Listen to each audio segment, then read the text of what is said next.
Well, hello everyone. I just wanted to prepare this very short coffee shop lesson, really in preparation for the exam session.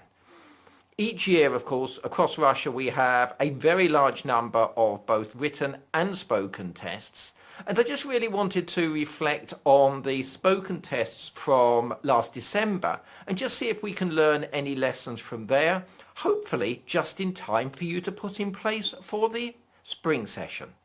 So sit back, hopefully you'll find some of it useful. Please again feel free to share any of it with your students, but of course I'm fundamentally designing this for you, the teachers. So have fun. I'll speak to you after the coffee shop session.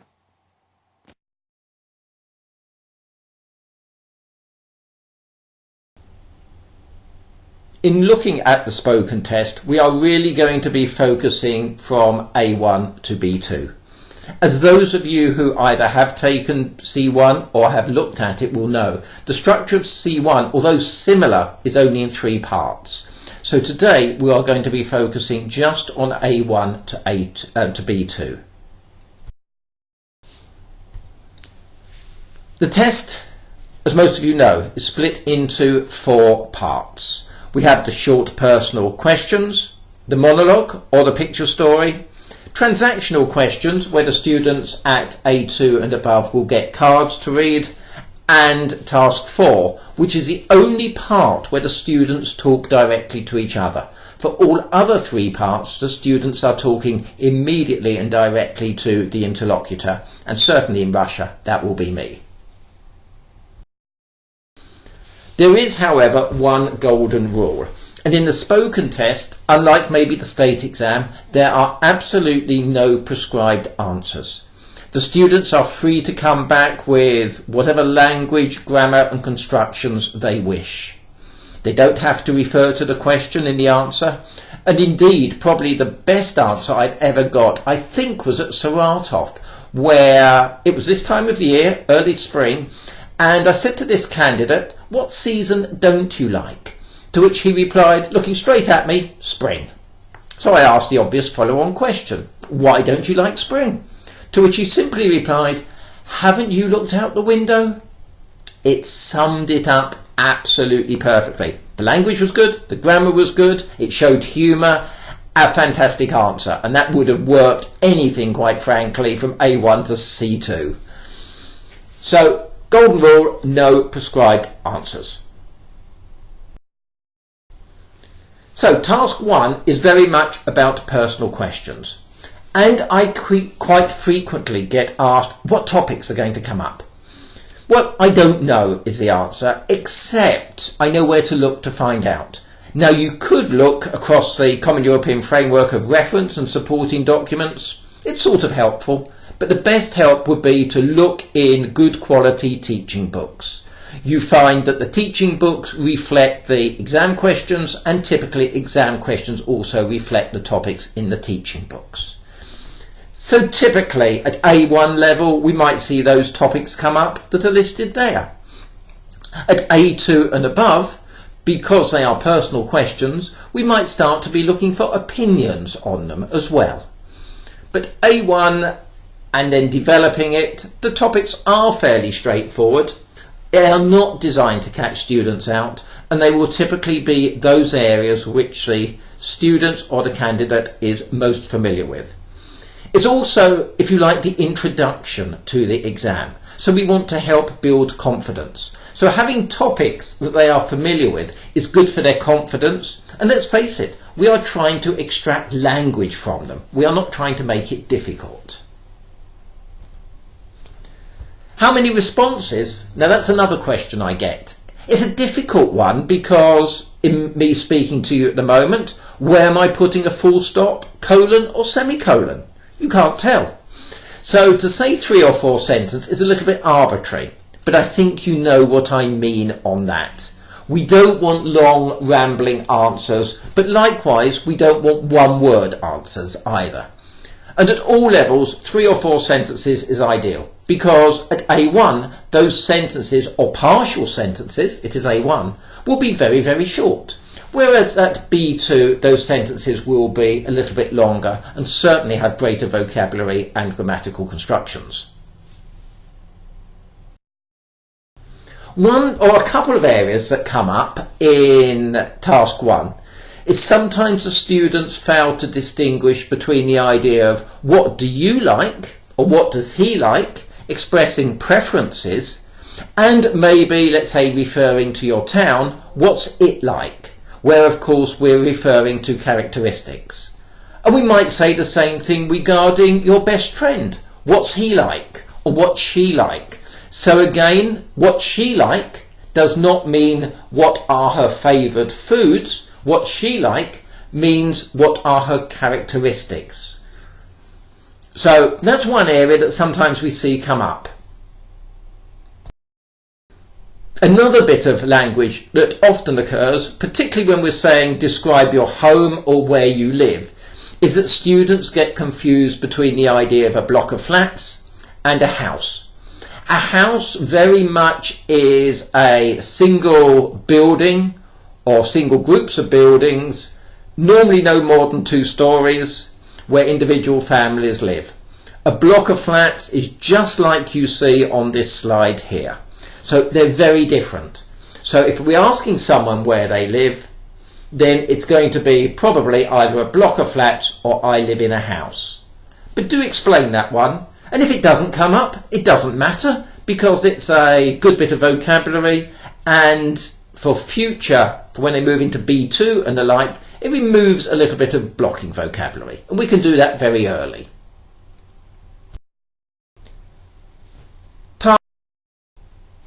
Task 2 is the monologue or picture story. At A1, the candidates will simply have a card with 2 topics on. The A2 and higher will have a picture story. So what can I tell you about these? Well, the first one is times. And it's important that you practice these before the exams. So at A1 and A2, they're expected to speak for about a minute. It doesn't matter if they speak longer and I stop them, but the examiners, in assessing their language, needs to have at least a minute's language to assess. This is particularly true when it comes to B1 and B2. B1 is 1.5, 1.5 minutes, and 2 minutes at B2. No matter how good a student is at B2, if they were to speak for a minute, the chances are the examiner would not have enough range of language to be able to confidently say they are at B2. And how do we make sure the candidates and the students get there? Practice, absolutely. And of course, the beauty with the stories and the topics in A1, but particularly the stories, is that the students can be imaginative. Give the characters names, thoughts, reasons for being there. The higher the student, the B1 and B2 can show wider and more diverse language. And remember, one of the measurement criteria is grammatical and lexis range and accuracy. So they need to show the range of language. Maybe an opportunity to introduce speech or conditionals. They were thinking about going to the opera tonight. She actually asked him, do you want to go to the opera? He said, oh, I don't know really. What do you think? So we can change tenses. Can we show different tenses? And can we tell a story using different tenses? Well, let me tell you a short story, which is totally true. On Friday last week, I left to come to Russia. When I got to Brussels, they lost my luggage. The luggage now, I believe, is in... Actually, I think it's in Switzerland. It's in Zurich at the moment. Tomorrow, I'm hoping it will arrive in Ufa. There we are, a short story with 3 different tenses. So yes, we can vary the tenses. And that is true. I'm hoping my luggage will arrive either tomorrow or the following day in Ufa. The good news is I do have the exam papers in my hand luggage. So how do we go about the picture story? Well, make a spidergram. Some people call it a mind map. Get the kids to do something like that with different topics in each bubble idea. Because remember, what we don't want is the kids are writing a script. So get them to ask themselves lots and lots of WH questions. Who are they? Where are they? What are they doing? Why are they there? When are they there? Where are they going? When are they going? What are they going to do? And if they just put maybe a few notes to each of those questions, then they possibly only have to talk on each answer for about 10 seconds. But as I said, students are not allowed to read aloud from a script. Firstly, it's not a writing and reading exercise, it's speaking. And secondly, where students try to do that, they either get lost and grind to a halt, or of course they can't write out enough script. They speak for, a B1 student will then speak for 30 seconds, run out of script and then panic. So one, it's not allowed in the rules, and secondly, when the students do try to do it, it does give them problems. So get them to build things like mind maps. So absolutely no scripts. What else do you need to do? Well, I would very much encourage you to both record and time them a few times before the exam. Quite often students don't realise, particularly B1 and B2, what a minute and a half or 2 minutes actually feels like. I have known students get to maybe B1, speak for a minute, and then when I say, tell me more, they say, no, that's all, finished. Come on, we want the students to pass. So both being recorded, get some used to the idea of being recorded, because as you know, I don't mark these. They get recorded and sent to the exam boards. So one, they get used to being recorded. Secondly, when they hear their voices, they can do self-analysis. And thirdly, the recording function also gives you a timer as well. So it's a fantastic bit of advice. Do use it, please. Next, we turn to the transactional dialogue task 3. Again, the cards will give them the structure of the question, and actually quite often you only need to reformulate the words on the card, but there are no prescribed answers. So for example, in this card, it says, read this card, when you are ready, please start a conversation with me, I am your friend. I will say that to the candidate. The candidate's card would say something like this. You meet your friend on the street, greet him, ask him if he or she would like to go to a cafe. Now remember, the student or the candidate does not read the card aloud. They read it to themselves. So something like, on there, just rearrange the words. Oh, it's nice to see you. How are you? Shall we go for a coffee? Or, haven't seen you for a while. How are you? Do you fancy something to eat? Maybe fancy something to eat is a B2 expression. Would you like something to eat? Would you like to go to a cafe? Something like that. Absolutely simple. I will then respond. Maybe my answers are typically scripted, but they have to make sense. So I might say, ooh, I don't really feel like a coffee. Shall we go for a walk by the river? And I would expect the candidate to could come back with, yes, that's fine, it's a lovely day. Or, in this weather? No, can we go for maybe to the cinema instead? So they would come back. Candidates are normally quite good at asking the first question, but sometimes lack the imagination to pick up on the second part. So I have a few practices of those. So it's only 2 turns each. Candidate, me, and then candidate. So 2 turns for the candidate, actually, 1 for me. At A1, just to remind you, it is slightly different. The candidate is only expected to have a single response. If I do make another response to them, then it's probably because they're a really good candidate and it gives them a chance to speak to a native English speaker. In truth, it probably won't be marked, but it makes them feel good.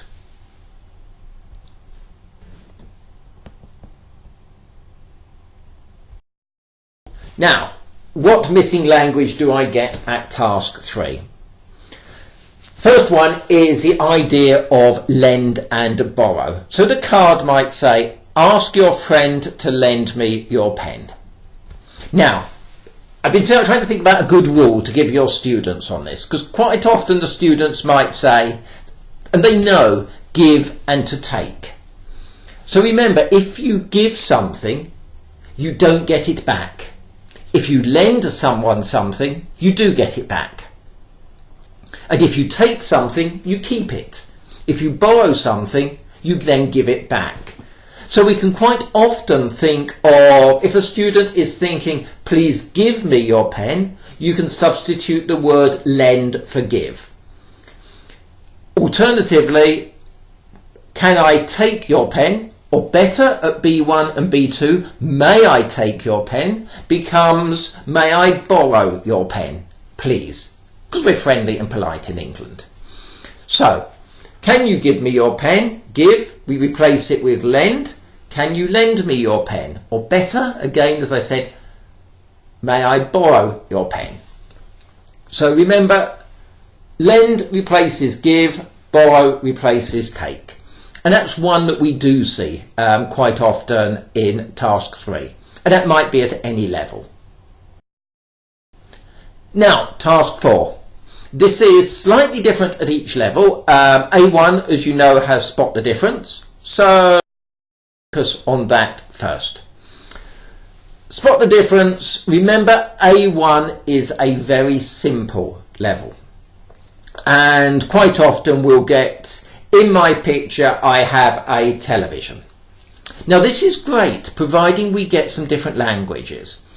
But do remember, and think, if the candidate is just using, in my picture there is a, then the examiner has only got one bit of structure to work on and to mark. In my picture is a noun. And it is possible that students just say, in my picture is a noun. In my picture is a table. In my picture is a chair. In my picture is a light. That isn't enough to achieve A1. They can use it occasionally, they can vary it. So it might be, in my picture is a table. I have a table in my picture. I can see a table. Better, if you can produce some positionals. In the front of my table, in the front of my picture is a table. So we can produce different language. I have a table. Do you have a table? I can see a table. Can you see a table? So now we've got some questions coming in. So, and this is better. Where is the table? And a few prepositions of place. If we can do that, it's not necessary, but it would be absolutely fantastic if they can achieve it. And remember, they need to be relevant to photographs. So it will be in the front, in the back, on the left, on the right. And that's probably the 4 you need to teach them. Maybe on the table or under the table. So a few prepositions of place. As a student reaches towards the end of their A1 book, they will have done those anyway, and that would be magnificent. At A2, then the students have a card like that. Now, if you have looked at the WebSet 1 practice test, or the practice test on the website, then be careful, because the card is still slightly different on that. What you're seeing here is the up-to-date card. And students will have take alternate terms. So the first one might be, it's an arts camp. You want to go somewhere or do something during the summer holiday. It's an arts camp. How long can we go for? How long is the camp? Something like that. Then the second, candidate B might ask, when is the camp? Or when shall we go? Again, no set answers, and specifically, or the answers are fairly clear, but no set, so it could be, when can we go? Or when is the camp? Next, candidate A, which town is it? Where is it? So we're trying to draw out basic WH questions. And this tends to work far better, actually, than sometimes the teachers think. So, for the final part of the test, you are going to talk to each other about a topic I will give you. I'm just going to listen. I then read the topic, And I will say to the candidates, first make a spoken list of 4 or 5 things. Then when you have done that, discuss which one is the best or most important. Remember to give reasons for what you say. You have 3 minutes altogether to try and agree. Alright? Now, this make a spoken list is actually part of the instructions, so it's good that the students do it. And if we look at the card on the next slide, let's see what this topic is. Ah, yes. Okay, so you're about to travel with your partner to visit a friend in England and you want to take a present with you.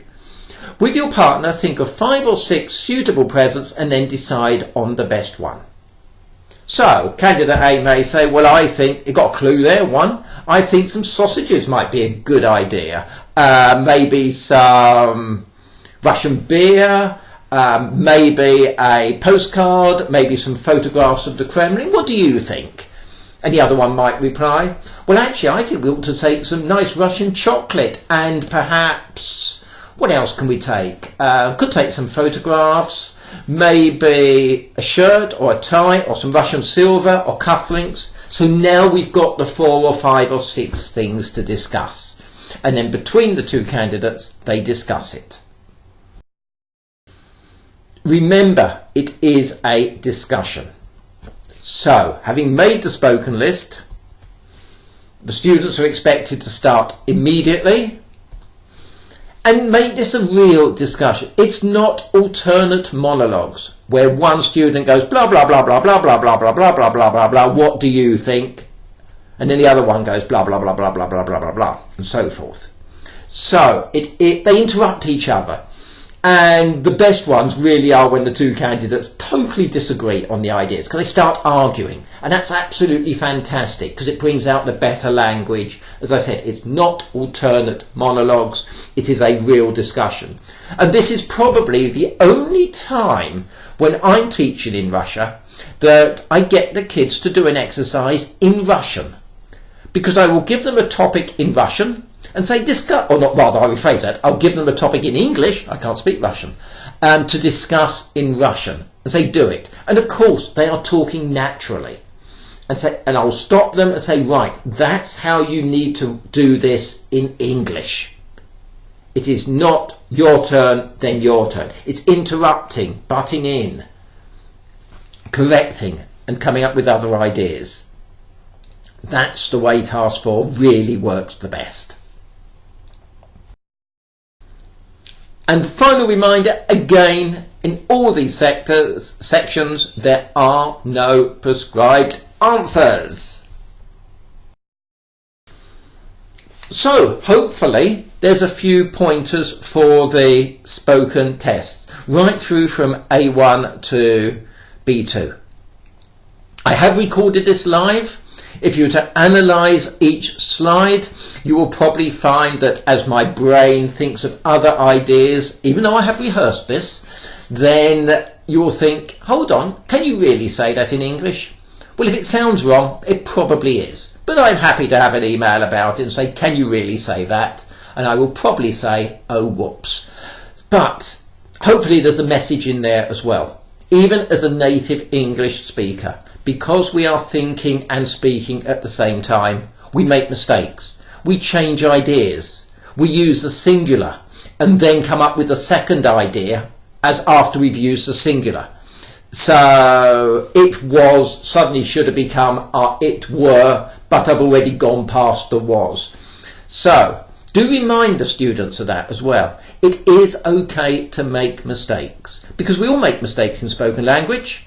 But hopefully I've not made too many mistakes in this. So enjoy it. Any questions, of course, do by all means send me an email. Contact details are just there. Thank you very much. Enjoy the preparation with your candidates, and of course feel free to use any of this either with your other teaching staff, or indeed I do know that I speak reasonably quickly in this, but that's not a bad thing as well. If they get used to my voice at this speed, when I am speaking slower, as is required certainly at A1 and A2, suddenly it becomes so much easier.